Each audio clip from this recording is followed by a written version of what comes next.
গত 15 বছরে ফ্যাসিস্ট হাসিনা সরকারের আমলে গুম, খুন, হত্যা, নির্যাতনের মতো লোমহর্ষক ঘটনার বর্ণনা উঠে এসেছে গুম কমিশনের প্রতিবেদনে। এসব ঘটনার বর্ণনা শুনে যে কেউ আটকে উঠবেন। এছাড়াও গুমের শিকার ব্যক্তিদের অমানসিক নির্যাতনের তথ্য পাওয়া গেছে এই প্রতিবেদনে। শরীফুল ইসলামের রিপোর্ট।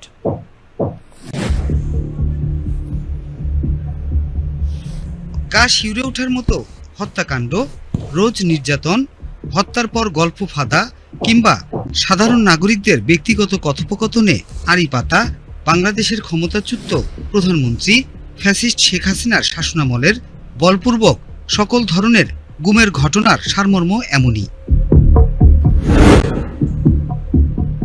যা উঠে এসেছে অন্তর্বর্তী সরকারের গুম কমিশনের প্রাথমিক প্রতিবেদনে। এ ধরনের ঘটনার শিকার জীবিত ব্যক্তিদের দেয়া বর্ণনায় কিভাবে গুম করা হয়েছিল তা জানতে পেরেছে 5 সদস্যের কমিশন। সুপ্রিম কোর্টের একজন অবসরপ্রাপ্ত বিচারপতির নেতৃত্বে গঠিত এই কমিশন গত সপ্তাহে প্রধান উপদেষ্টা প্রফেসর মোহাম্মদ ইউনূসের কাছে প্রতিবেদন জমা দিয়েছে। এটা একটা লোমহর্ষক প্রতিবেদন। মানুষের প্রতি কি পরিমাণ নৃশংস হতে পারে এটি আছে তার বিবরণ। ভুক্তভোগী ছাড়াও সেনাবাহিনী এবং র্যাব সহ বিভিন্ন নিরাপত্তা বাহিনীর কর্মকর্তাদের সাক্ষাৎকার নিয়েছে কমিশন। 12 বছরে 600-রও বেশি গুমের জন্য র্যাবকে অভিযুক্ত করে 2021 সালের ডিসেম্বরে বাহিনীটির উপর নিষেধাজ্ঞা জারি করেছিল মার্কিন যুক্তরাষ্ট্র।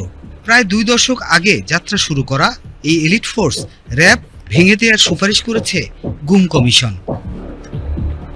মোট 758টি গুমের মামলার তদন্তের ভিত্তিতে কমিশনের তৈরি প্রতিবেদনে 10টি চাঞ্চল্যকর তথ্য উঠে এসেছে। কমিশন জানিয়েছে, বলপূর্বক অপহরণ ও গুমের ঘটনা সম্ভবত 3500 ছাড়িয়ে গেছে। তারা 1678টি অভিযোগ পেয়েছেন। এর মধ্যে এ পর্যন্ত যাচাই বাছাই করা 758টি অভিযোগের 204 জন এখনও নিখোঁজ রয়েছেন। কমিশন জানিয়েছে, শুধু কয়েকজন খারাপ লোকের হাতে গুম সংগঠিত হয়নি, এর প্রতিটি পদক্ষেপ সূক্ষ্মতার সাথে সম্পূর্ণ হয়েছিল। এত লোক জড়িত থাকার পরেও কিভাবে এই চক্রটি 1.5 দশক যাবৎ অগোচরে ছিল, কমিশন বলেছে সেটাও দুর্ঘটনাবশত ঘটেনি। এক বাহিনী অপহরণ করত, অন্য বাহিনী আটকে রাখত এবং তৃতীয় বাহিনী হত্যা করত অথবা ছেড়ে দিত, এমনটা জানিয়েছে কমিশন।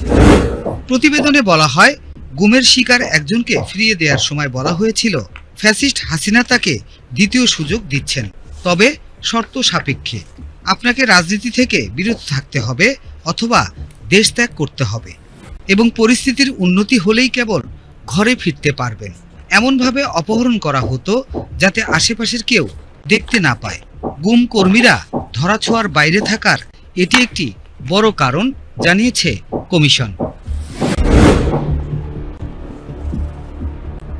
ভুক্তভোগীদের এক একজনকে এক এক সময় পর্যন্ত আটকে রাখা হয়েছিল। কেউ কেউ 48 থেকে 60 ঘন্টা, আবার কেউ কেউ কয়েক সপ্তাহ বা মাস পর্যন্ত আটক ছিলেন। ক্ষেত্র বিশেষে 8 বছর পর্যন্ত আটকের ঘটনা আছে। কমিশন জানিয়েছে, গুমের ঘটনা দুইভাবে পরিসমাপ্তি ঘটনা হতো, হয় হত্যা অথবা ফৌজদারি বিচার ব্যবস্থার আওতায় ছেড়ে দিয়ে হত্যা করা। 2014 সালে ক্ষমতায় আসার পর থেকে ভারতের বিজেপি সরকার ফ্যাসিস্ট হাসিনার দৃঢ় সমর্থক। এর আগে ভারতের কংগ্রেস সরকারও হাসিনা সরকারের পক্ষে ছিল। দুটি মামলা পর্যালোচনা এবং গোয়েন্দা সংস্থা নিযুক্ত সৈন্যদের সাক্ষাৎকারের উপর ভিত্তিতে কমিশন জানিয়েছে এমনটি ঘটেছে। শরীফুল ইসলাম, বাংলাদেশ টেলিভিশন, ঢাকা।